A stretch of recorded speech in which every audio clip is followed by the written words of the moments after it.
Number 1. Forget the lemon. Whether or not you toss lemons in your water at home, most people enjoy a slice of lemon in their water.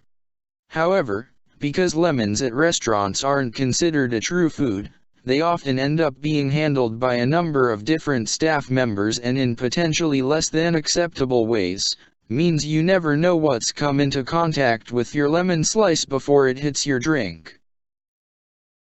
Number 2. Speak softly and carry a big spoon.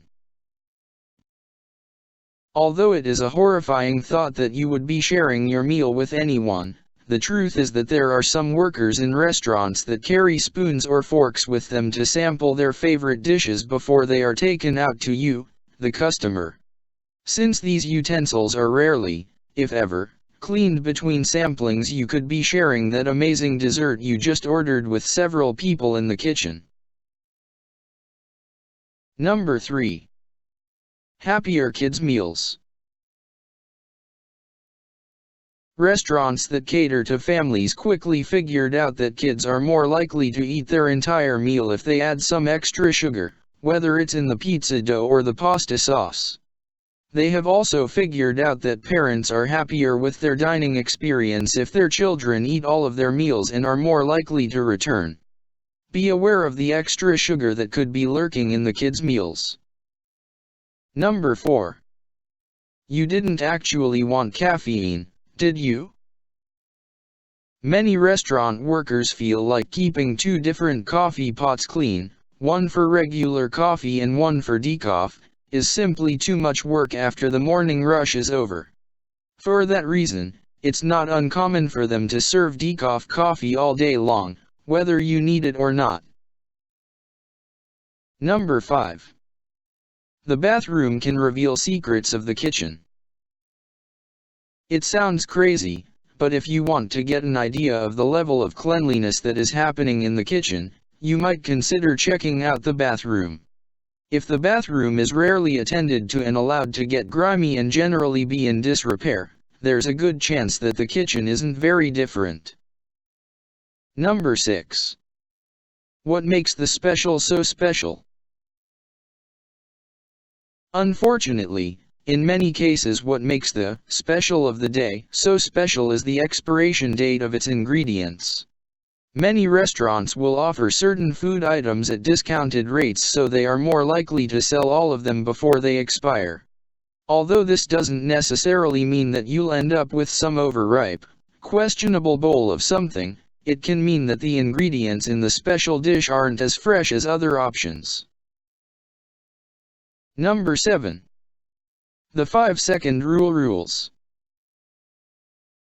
Food that falls on the floor is money lost for the restaurant, and although some people will follow the 5-second rule in their own home, restaurant workers rescuing fallen food from the floor to place it back onto the safety of your plate is not exactly ideal for most people. Number 8. It was fresh last week. Although most restaurant goers like to think that ordering a fresh salad means that someone in the kitchen pulls a tomato and cucumber out of the fridge to start chopping them, most restaurants will make their salads several days or even a week in advance. This saves them time and allows them to quickly deliver the salad to you. It also explains why house salads occasionally contain questionable content. Number 9. Follow the golden rule. Whenever you go to a restaurant, you should treat your waiters/waitresses and anybody else you interact with the greatest respect and politeness. The sad and scary truth is that a surprising number of restaurant workers have admitted to spitting into or otherwise messing with the meals of customers that have been rude to them. Since your food is out of your sight with workers for much longer than it is within your sight in the hands of workers, being polite is important, even if the staff gets something wrong or is slow. Number 10. Always double-check the bill. Restaurant staff are just as human as you, which means they do sometimes make mistakes and charge you for items that you did not order or eat. Before sending the check back, make sure you look it over to make sure that everything is in order. It's also important to note that sometimes, particularly with larger groups of people, and of course depending on what country you're in, the restaurant will automatically include a 15% tip to protect their staff. In those cases, you're always free to give more if you are feeling generous, but not required to tip beyond what has already been included in your bill. Thank you for watching. Don't forget to like and subscribe. Turn on the notification bell for part 2.